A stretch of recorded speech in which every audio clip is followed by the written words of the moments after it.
Hola. Gracias for coming. Thank you for coming on your Sunday afternoon. And thank you for supporting cinema. Without the audience, there is no actor. Thank you for supporting my career for over 45 years.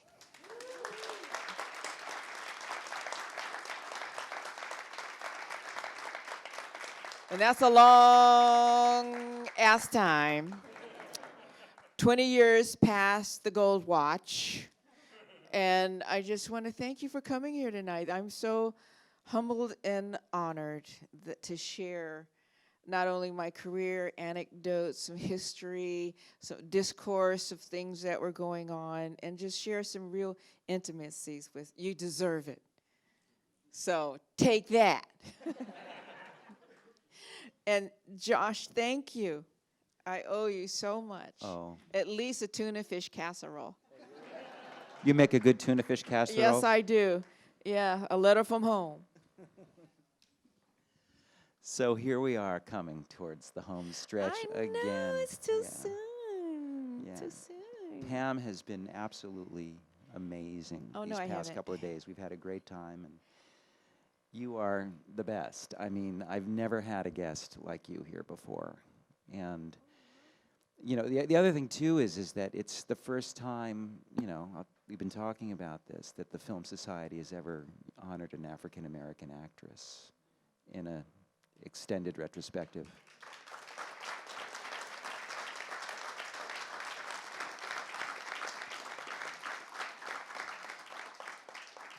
I'm not going to cry. I swear to God, I'm not. Oh, my goodness. Oh, thank you.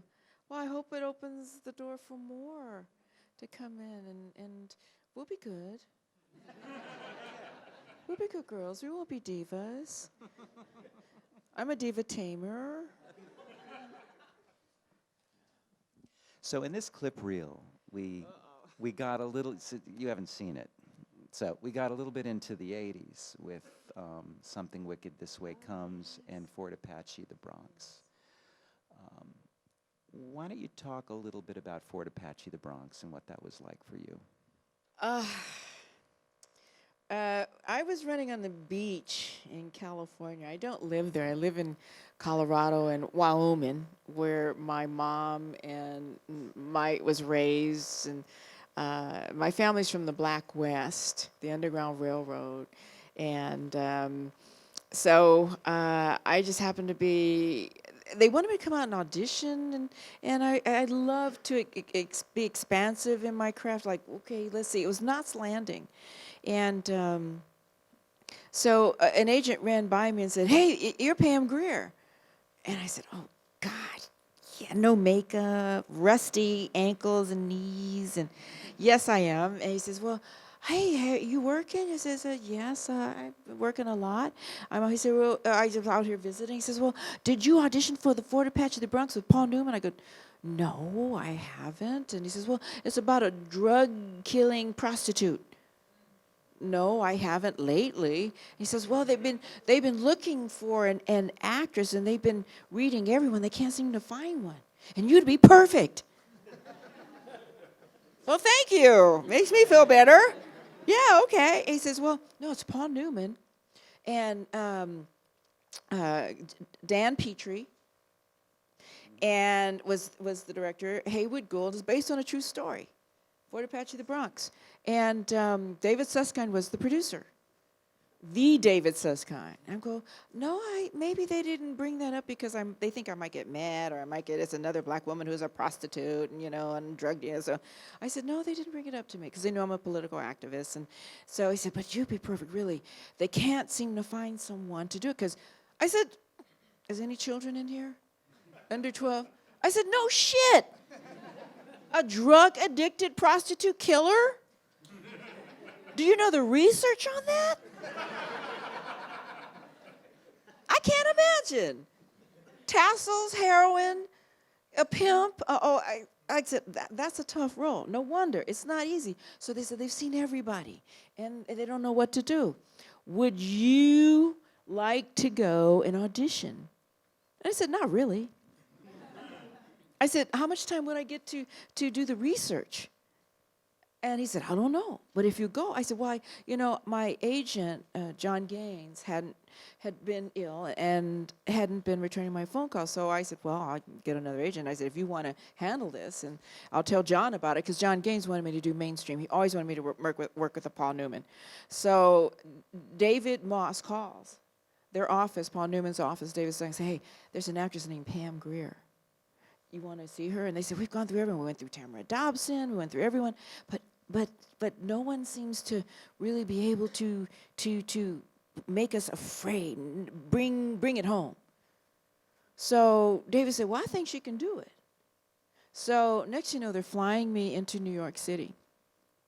And they send me the pages in the script. I can't do this. I'm going to fail in front of Paul Newman. This is very difficult. I have to get out on the street and do the research. So I called Miguel Pinheiro, one of the fabulous actors, and he wrote Short Eyes. He was from the streets. And I said, Miguel, I got to see pimps and prostitutes. I got to see some drug dealing. I have to go. So I got a letter from the production that if you find the body, please return it to my mom. Because in order to do that level of work, you must do the research. And it's frightening. You're going to have nightmares. So we started going out into the streets. I started seeing these women on 9th and 10th Avenue servicing the truck drivers. And some of the women were going to college. Some of them were very lovely. Some were going to cut me thinking I was going to take their johns from them. I guess I looked that good that day. Then Miguel took me to 9th and 10th Avenue before it was rebuilt, where there are these houses that had, you buy your heroin there, and you fall on a mattress, and there's a menu on the wall that said hypodermics, $10, syringe, $1.50, needles, and if you want drugs, ask the management. That's how hardcore it was. I said, Miguel, where you have me at? Am I gonna get out of here alive? And so I started compiling this material, and I had 5 days. And I was getting more and more anxious and trying to put together this character and all the things she's going to have to do and be and walk and posture and stagger and hair and makeup and just trying. This is not an easy role. I don't know if I'm going to win this one. This is very difficult. So I was going to call and say, I can't do it. Cancel the audition. I don't want to fail in front of Paul Newman. And my mom said, go ahead. You can always recover at home. I said, okay. It's Paul Newman. Don't let him down. So the last 2 days, I cleared the room at the Wyndham Hotel of all furniture, and I ate just a cherry pie and black coffee, and I stayed up for 48 hours. And I began to look like a junkie and stagger and learn the script, was off book, cut a skirt very short, got red garter belts from some of the shops on 42nd Street, a Hello Sailor dress, and some, oh, there is a child in here, some F, blah, blah, blah, blah, U pumps. And I got a blonde wig, put it all together, and there was Charlotte in the mirror. And that pulled me up, gave me the confidence. And all of a sudden, sometimes people work outside in and it comes, sometimes it work inside out. You never know with each role. And I was ready. So I called the manager. I said, look, now you know I'm here for this audition for David Susskind, and they paid for the room. I'm coming downstairs in the elevator. Don't have me arrested. I walk down the hallway, get on the elevator, go down to a floor. The door opens. It's Carol Burnett. She sees me. She goes, ah! And I go, Miss Burnett, it's me, it's Pam Grier. I'm auditioning for a role. I'm not going to hurt you. I'm not going to shoot you up with drugs, please. I'm going for an audition, so don't scream. She says, okay, I won't. She went down another phone. She got off. And I said, I just am scared this woman till she's probably laying in the hallway saying, I was attacked by some drug-addicted hooker.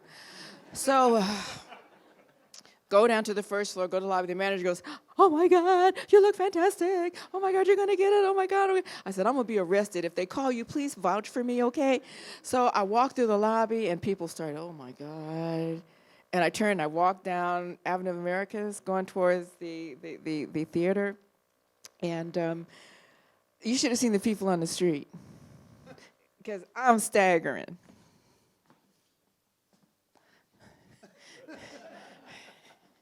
Hey, what's up? Hi, baby. What's up? Hi. Oh, look at that. Is that real? Is that your natural color? Hey, so. And so, and then some men walk by and they go, Mina. And I go, hey, baby, how you doing? How you doing? So, and I walk down and I go, oh, can I get down to the theater? And so I said, hi, I'm Pam Grier. And I'm here for something.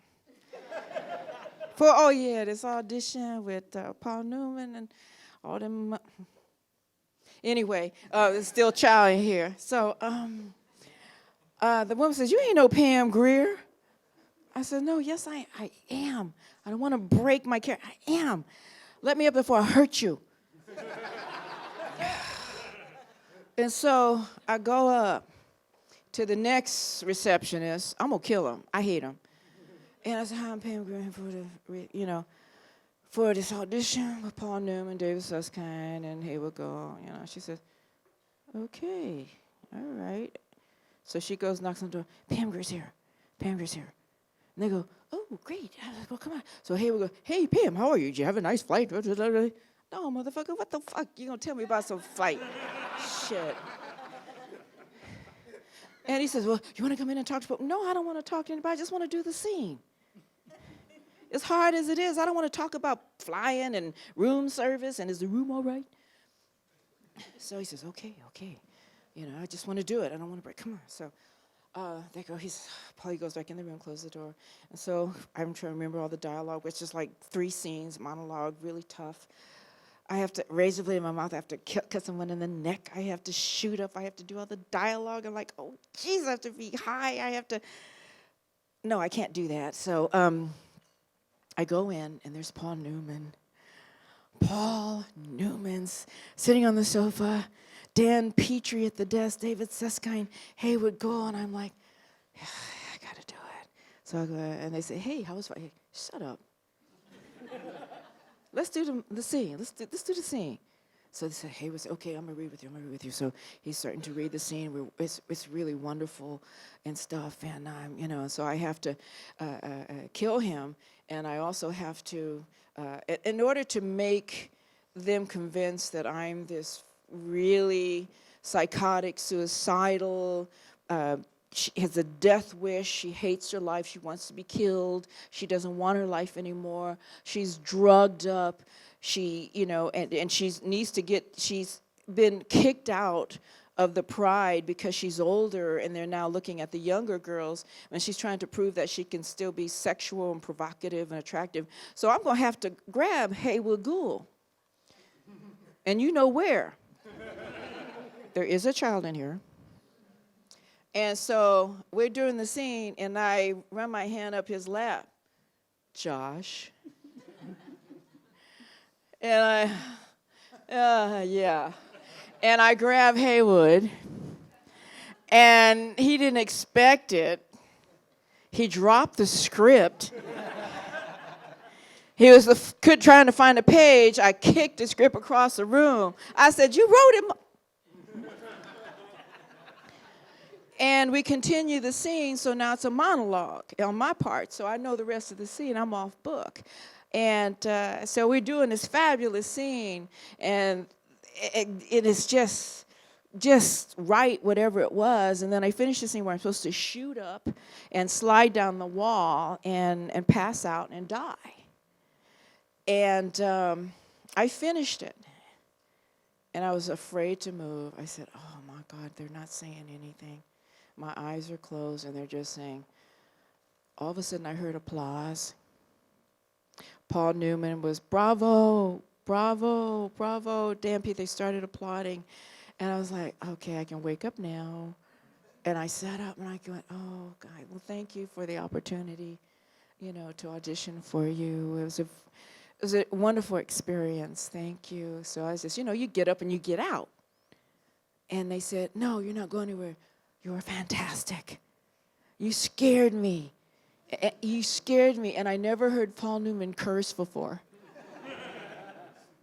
You scared the Jesus out of me. And I said, really? Is that a good thing? He says, yes. I said, you are Charlotte.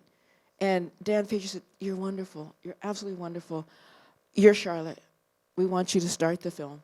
And I was just so moved. I said, I didn't think I could be that free. And they gave me the job and said, you're starting tomorrow. And I said, but I have to go home and get my stuff. I didn't think I was going to make it. I just have what I have on, And they said, oh, we'll send you home, come back, and everything. And that's how it started. The most arduous, difficult, psychologically excruciating audition I'd ever gone in my life. Because there's so much in this character to remember. And I had such a short amount of time to do the research and remember and be effective. And thank God I'd seen a lot of drunks in my life, and I'd been through a lot in my life. And I was able to recall, and I got it. And Pauline Kael said every time I came on the screen, the late wonderful critic, that I scared everybody and I kind of walked off with the movie with very little words. And to me, that was so fantastic. Builds your confidence that sometimes less is more. And Roger Ebert and Kevin Thomas, all the critics, they were delighted with the performance. And that helped me. Matter of fact, they said, that'll boost you, Paul Newman. And he wanted to take me to lunch. He loved my performance so much. And I said, no, not until I kill you. I can't be chummy and friendly with you until I kill you. So, and then he wanted to take me to City Island to have shrimp with he and his daughter, Paul Newman, and became friends. He wanted to do another picture with me after that. I could not disappoint Paul Newman. I was not going to do it. Now, you decided to get out of Hollywood. You decided not to settle in Malibu or Santa Monica or Beverly Hills or Century City and, stay in California. Talk a little bit about your decision to get out of there. Well, I really never lived in Hollywood or California, Beverly Hills, or Malibu. I always lived in hotels because I was always on location. And when I finished a movie, I'd go back home to Colorado, see my mom, go up to Wyoming, see the horses, ride the tractor, dig some dirt, put up fences. The kind of normal rural thing that I did with my family. I'd go fishing with my grandfather, talk about the days and how I was doing. And so people were saying, you should live here. Because if you live in Colorado, out of sight, out of mind. I said, well, Gene Hackman lives in Arizona. Wilford Brimley lives in Utah. Michael Keaton lives in Montana. He's Batman and Beetlejuice. I said, why do I need to live in Los Angeles so I can roll out of bed and just kind of be there? When I come to audition, I get up at 3 in the morning, driving a snowstorm in a pickup truck, my dually, my 1-ton. And I'm flying 1,000 miles to audition. So I'm really serious. When I come through the door to audition, hey, let's go. I've been up all night and all day. So I just said, no, I think I can be enriched by observing people living outside of the forest so I can see the trees. So that is what helped me.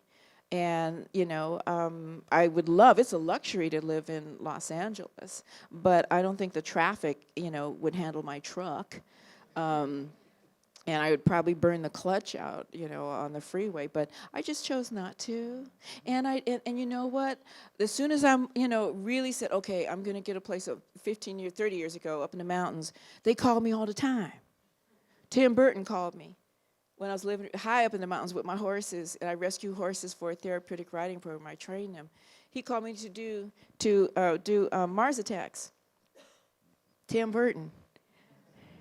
And my dog was dying. One of my dogs was dying of cancer, and I wouldn't come. I said, no, I'm sorry, I pass. I can't do it. My dog was with me when I had cancer. So I said, I can't do it. Thank you very much. So I passed on Tim Burton. A $90 million picture. Jack Nicholson, Glenn Close. But my baby was dying. So they called me again. And I said, no, I can't do it because I'm in mourning. I don't, it's a comedy. I don't have the spirit. And this is Tim Burton. I don't want to disappoint you. So thank you. I can't come. So I passed. And they called me again. And they said, it was Tim Burton. And he said, because you wouldn't leave your child. That's the role. You already auditioned. Because it's about a mother and her 2 sons going to save the president against the Martians. You know them big-headed Martians in the comic strip and in the movie. I love them. And he said, that's your audition. So we're going to shoot around you. You come when you're emotionally ready.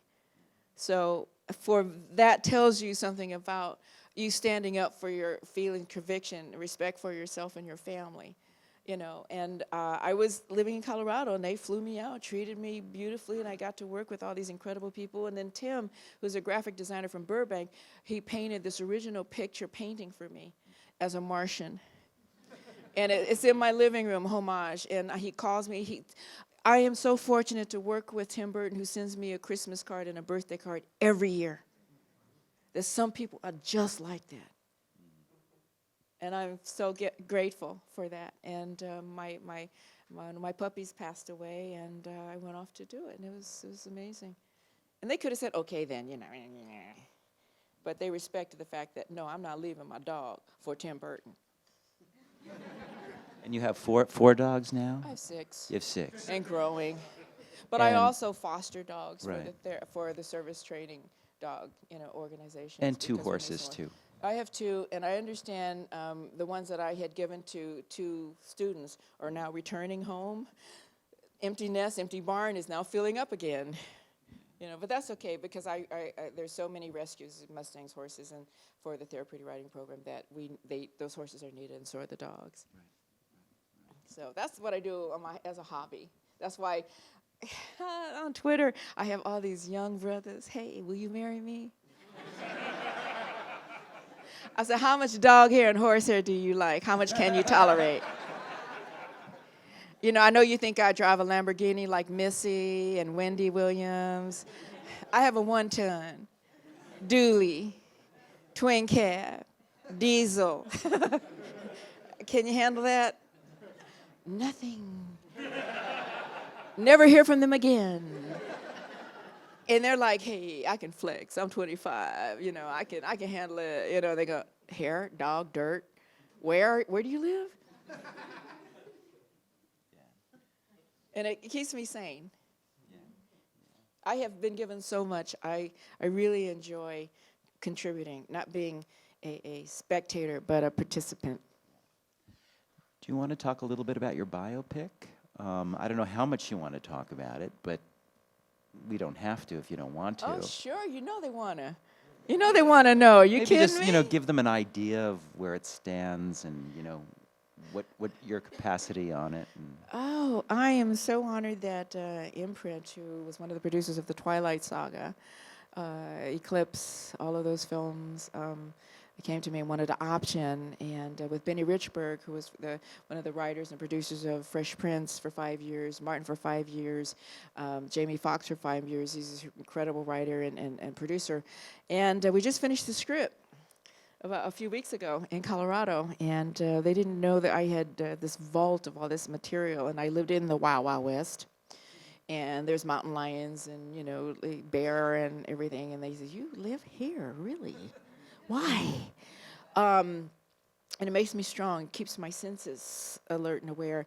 And so it's about, basically the book, Foxy, and how my parents and I, we survived the Jim Crow era and moved around to Air Force bases all my life and through Wyoming, and how I came to be an actor, surely by accident. Basically, I had to leave pre-med in Colorado because I really wanted to be in media or film, and the only film schools were in California, not in Colorado. That's how old I am. There was only 4 film schools.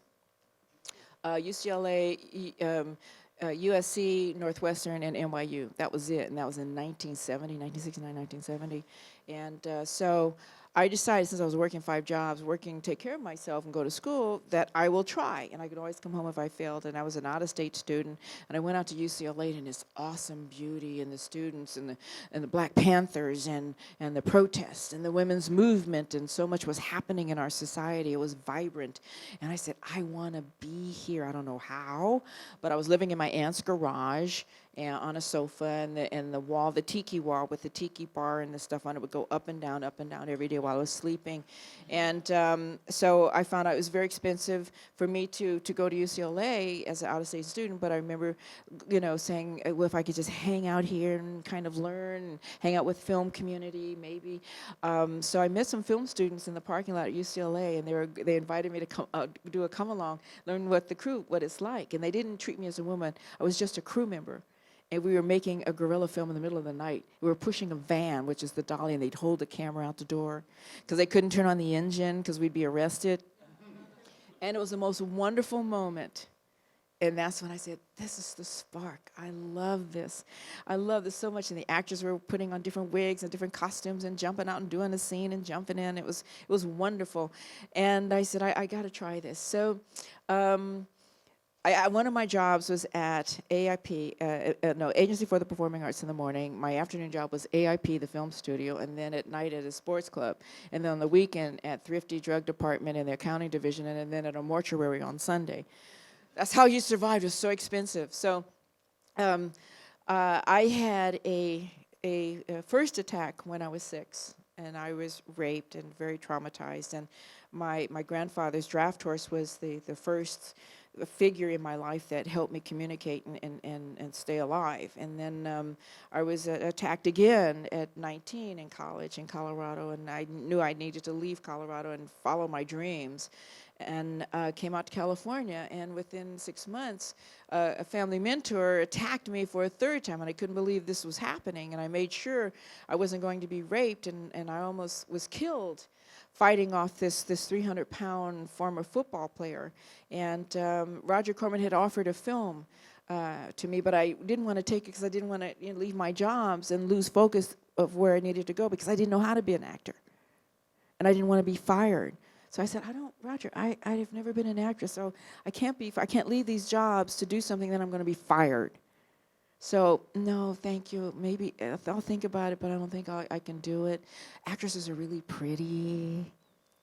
I'm wearing Timberland boots, a lumberjack plaid shirt.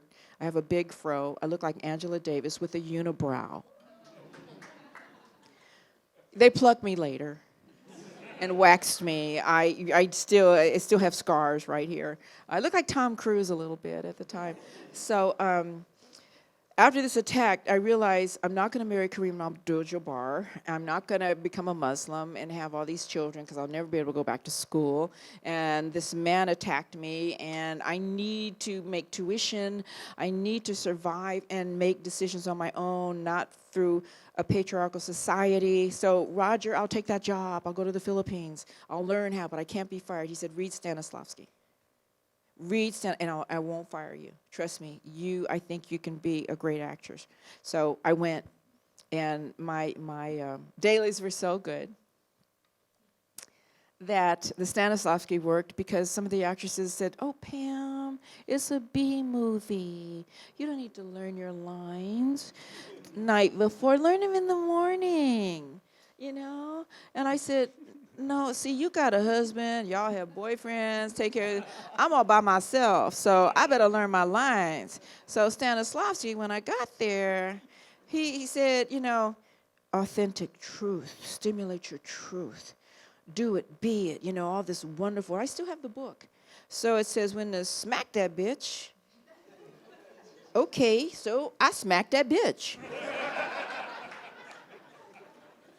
Then I smacked her again. And one more time. And when someone accidentally gets smacked, that's when it becomes real. It's not set up the punch and swipe the camera. Pam, you're swinging too fast. Slow down so the camera can pick up your swings.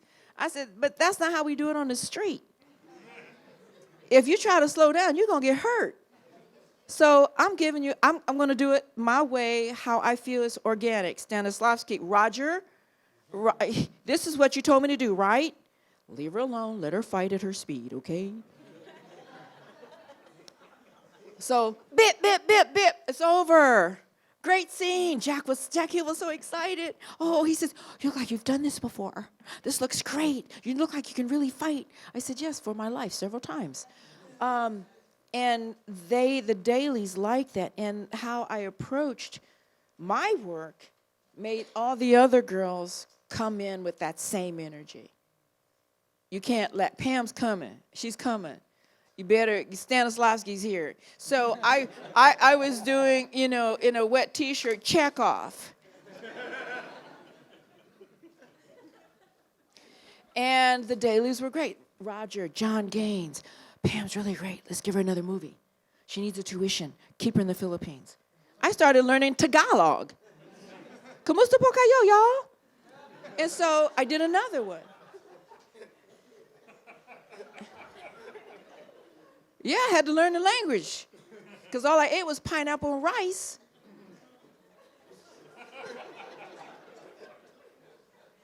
And then Kareem called me.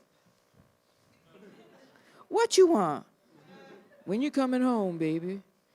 Well, I got another movie to do, a third one. Okay, we'll talk when you get back. Assalamu alaikum. Okay, honey.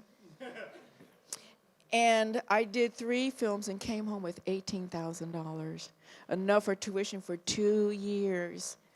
Mom, I don't know if anyone's going to see these films or Roger Corman, but there is a huge audience. He's very popular, and all these directors are in his office. Steven Spielberg, some little Jewish student, Francis Coppola, Michael Mann, all these people hang out with him, and they cut his films and stuff. So, he's obviously, very well known. He loves Bergman and Fellini and Bertolucci. We all talk this for him. He loves that, and the shooting of Economy with a Low Budget. These are stylistic, which Quentin fell in love with. And that's how he came about his Jackie Brown, which was his Foxy Brown. The scene with Sam Jackson and I, 15 minutes long. And he said, learn your lines. I don't want to cut. Don't make any mistakes. Took him 3 days to light it. He said, this is my Foxy Brown. You notice all the cars are out of the 70s, the wardrobe, the furniture, the music. So it's almost time was in a time zone, which made it very, very interesting. And all the scenes are very long because we didn't have a lot of post-production money for Coffee, Foxy Brown, and Sheba. The movies were $650,000, made $12 million, but the filmmaker didn't know what to do because we didn't have technology like we do today for cutting. So they had a style which resonates. That's why I think why a lot of people may see them again. Maybe the storyline may be not as socially contemporary, but it's the style that people look at and the music and the swagger, and how they shoot people. And also the lighting was very interesting. The light was very different than it is today. Today they use a different light for HD and for others. And back then they used the old school lighting where there was shadows and variations. And so it had an appeal. And I think when I see that, I know a lot of filmmakers like to emulate that, which what Quentin did as well. So that's how I kind of got started. And it's in the book, which I like because there's a little bit of the 70s, a little bit of filmmaking, and the political discourse that was going on with the women's movement, and how I got to Quentin Tarantino. But I had survived drugs, all the craziness of Hollywood in the 70s, continued my career. John's trying to take me to mainstream films, and then I get cancer in 1988, out of nowhere. No symptoms, but I have 18 months to live. Surgery, therapy, I can't remember my name. My career's over. I won't ever see any of you again. My doctor sends me to Chinatown. He says, Western medicine, I'm Harvard trained, but I have to send you to Chinatown. The balance, yin and yang. That's the only thing that's going to save you. I've done all I could do. Cedars Sinai. And I was traveling from Colorado to Cedars. And I'm preparing my estate, my will, and I had a nice ride. I was very grateful. And then the Chinese herbs started healing me, meditation and yoga. And then I get a call from Tim Reed to do Frank's Place. And I said, Tim, I don't look the same. I don't think I can remember the lines. Are there a lot of lines? I've been ill. And no one knew it. Back then, the C word was under the rug. Not like today. We're marching, we all wear pink. You know, it's really, we're standing up to it. We're way more defensive. We're really trying to meet and attack. And when people said, oh, you're cancer, you sick? Oh, really? You're going to die? Okay. And I did it. It was very difficult. And after that, all of a sudden, after that one Frank's Place, Will Smith calls. I'm going to be the older woman, younger man show. He's a cutie. Ears and all. Then again, Sinbad. Older woman, younger man. And then the Wayans. Older woman, younger man. And then Sparks, Terrence Howard, Miguel, older woman, younger man. David Allen Grier, supposed to be my relative. I have to kiss him. Oh, wait, okay. And so all of a sudden, there was this emergence, and I started really developing my comedy, and it was just a whole new, and everyone said, well, don't do comedy, because don't do television, because it's for people who are has-beens. I'm going, actors are has-beens? They know what, they don't retire. They're actors forever. Who makes up these stupid terms? See, I'm the person that says to the studio head, who makes up these stupid terms? Don't tell me nobody retires. You don't have the right to say an actor retires or gets old. Go ahead, apply for it. It's absurd. Producers say, is she going to hurt me? What's she going to say? She goes, I'll tell the truth. You know, and when you get my age, you can really tell the truth. I love it. But I didn't believe in that. And I said, no, I hope to be Jessica Tandy's age, when, you know, when she was just the diva. You know, look, it's me and Betty White. You know, hey, but, you know, actors and artists don't retire. We play until our heart stops because we're so passionate. Fellini said there's no beginning, no end, just passion. And so when the story of Equus is all through my book, when the family draft horse saved me from trauma, I get on it and ride, and they told me not to. And Equus was always in my life. So when I do my first film in Italy, Steve Carver, Roger Corman, American International, the last one I did for them, Fellini is shooting on the lot at Cinecittà, which is the Universal. And so I'm playing this Roman, you know, slave girl in the skimpiest, thinnest, fakest leopard skin with no bra. Some sandals on a black stallion who's the lead horse.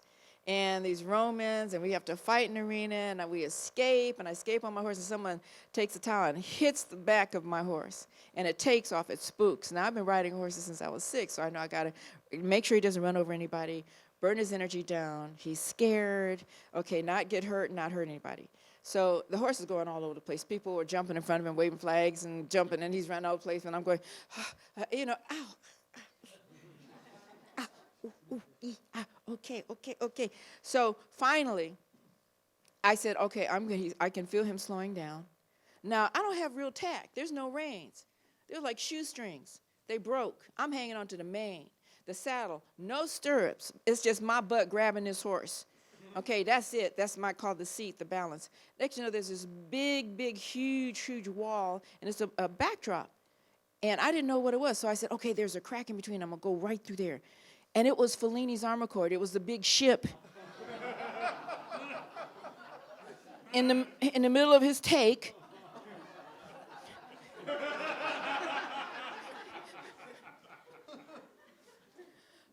And Fellini says, my fantasy has come true. I'm sorry, I hope I didn't miss, sorry, I didn't make the shot. And so finally the horse stopped and I kind of flew off of him. And I said, I'm going to be deported. Oh my God, I'm so upset, Steve. So next you know, we get up, we go back to the set. And all of a sudden here comes Federico Fellini in his cowboy hat and his viewfinder and his entourage. It looked like mafia gangsters. I'm going, uh-oh, Steve, back me up. I'm kind of hot, Steve. He says, yes, Cynthia, Mr. Fellini wants to meet the American actress. Hi, how are you? He says, come, I hear you're a very famous American actress. Oh my God, he starts talking in Italian. Oh my, with the afro and the third. He says, fantastic. Oh my goodness, come, let's have lunch. But we just have lunch. Go, it's Federico Fellini. Go have lunch again. So we break again. Italians break for lunch all day long. They may not get the shot. He's the god on the entire lot. So we go back to the commissary. I mean, I'm covered in dust with this little old leopard skin and the fro and the grass in my hair, barefoot. And he sits at the table, and all these people come up bringing water and food and pasta and stuff like that. But we just ate. And everybody's saying, we need to get the shot. So he says, Pamela. I said, Cinti, Signore, Fellini, so nice. She said, Pamela, I hear you big-time American actress here. And I go, well, kind of. Yeah, I'm so sorry about running through your. She says, no problem. So, I was in America. I love America. And I went to, and I think it was Harlem. He was trying to say Harlem in Italian with his accent. And I had mangia fried chicken. fried chicken. The fried chicken. Do you know how to make a fried chicken? Steve Carver leans over. Please, Pam, please say you can make fried chicken. Steve, I can. Double crispy. So he says, I teach you. You like Italiano food? I said, yes, I love it. I teach you. Come, we go in the kitchen. Cucina. Teach you how to make a red salsa. You know how to make a red salsa? Chef Boyardee? A little, kind of. He says, no, I teach you. Come, we go in the kitchen. And all of his guys go with us. We go into the kitchen, and he's like a god. They follow him. He gets everything. This is my kitchen. I do what I want. I cook my own food. We have our garden. We have a squab. We have lamb. We have everything here. I go, okay. So don't please have me kill anything. So he says, red sauce, tomatoes, cook all day, garlic, olive oil, 6 hours, red sauce, pepper, basil. That's it. I go, okay, red sauce. He says, now, teach me how to make this fried chicken. Okay, let's get some chicken. Got some chicken, some flowers. So there's a woman chopping up, ready for food for tomorrow. She's got on a white, cap on her head and long. And so he talks to her in Italian. The chicken. She goes, no, and I'm going, he says, we don't have no chicken. But we have here. And he brings over this little tiny squab. It's pigeon in American, but it's squab, but you call it pigeon. Fried pigeon. Okay. So I'm going to make this fried pigeon. Okay, I need flour, garlic, salt, and pepper, and I need, so overnight you soak it in leche, milk, buttermilk, okay? He goes, okay. So his assistant is writing everything down. They write everything down. Okay, so, and then you let it sit in the milk, and then you roll it in the flour. And then you put it in the hot skillet with the oil. So I get the hot, and the oil's going, olive oil, it's cooking. Says, oh, you put it in for like 1 minute, and let it get crispy, and then you take it out. He says, they eat it. No, don't eat it now. But then you dip it again in the milk and the flour. The dewy dip, double dip. 2, dewy dip. Write that down. Dewy dip. Okay, so I do it again. I put all this squab in this pan, this deep kettle pan, and it's frying up, and it smells fantastic because their garlic is real garlic. It's real garlic, not garlic pepper, so it's smelling fantastic, and everyone's, And so we finish, I take it out, and there's this little pile of squab, crispy and golden. And you see him, just mouth watering. And he's leaning over it, and he picks up this little tiny drumstick. It's this big. And he bites into it, crunchy, deepest crunch. And he closes his eyes. He goes, delicioso, delicioso. I love this. Oh my God. We're going to have this every day. But we're going to get the chicken. We're going to have the chicken. He loved that fried squab. He sucked that bone. You thought it was a popsicle. And he sent me a birthday card every year because I showed him how to make fried chicken. That's my wonderful Fellini story. Just in the book. Pam is going to do some more book signing tonight at 7:45 after Foxy Brown. And the book is absolutely wonderful. I read it. I couldn't put it down. Did you like the Richard part? Part that when I put his horse in the back seat of the Jag. Oh, yeah. To take to the vet. Yeah. I had to save his life, or Richard would have, fell off the wagon. I had to save his life for him. Yeah, you did. And it was his Jag, right? Or it was my Jag. Oh, it was your Jag. It was his horse, my Jag. It was your Jag. Okay. The pipes were sparking. We went down the 405, right. And he was crying. He was in a bathrobe. The horse's head was out one side, the tail and the flying in the wind. And Sunday morning on the 405, and we passed by a bunch of people, and they went, Martha, there's 2 Negroes in a yellow Jaguar with a horse in the back seat.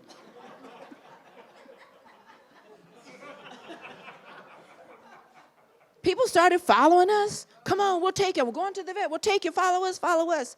It was chaos. In the hospital, everybody's waiting for us when we drove through the parking lot. This we got to see.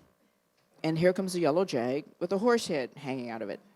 And Richard Pryor and Pam Grier are driving in to save this horse's life. It was a sight to see, and I did save Ginger's life. It was based on the Mudbone, his folklore of Mudbone. I don't know if you've listened. His stories, his storytelling is brilliant, and Ginger was one of the characters in his Mudbone story, so I had to save Ginger. It was just a Jaguar, 4-door. We came back, she peed. Just a little dirt, a little hair, a little pee. No, it was more pee than hair, and I just hosed it out. And I actually put it on an incline, a hill, so it kind of drip out. And I sold it the following week. Probably had a little rust. Yes, that's my life. I bring it. I'm going to be organic. Stanislavski would love me. Yeah. Well, it's time. I think we're gonna wrap it up because I know you need a break. And you're gonna come back and introduce Foxy Brown. Yes. And, yes. Yeah. Yes, Coffee and Foxy Brown was the woman's statement that said, I no longer turn the other cheek. Yeah. Deal with it. Deal with it. Thank you, everybody.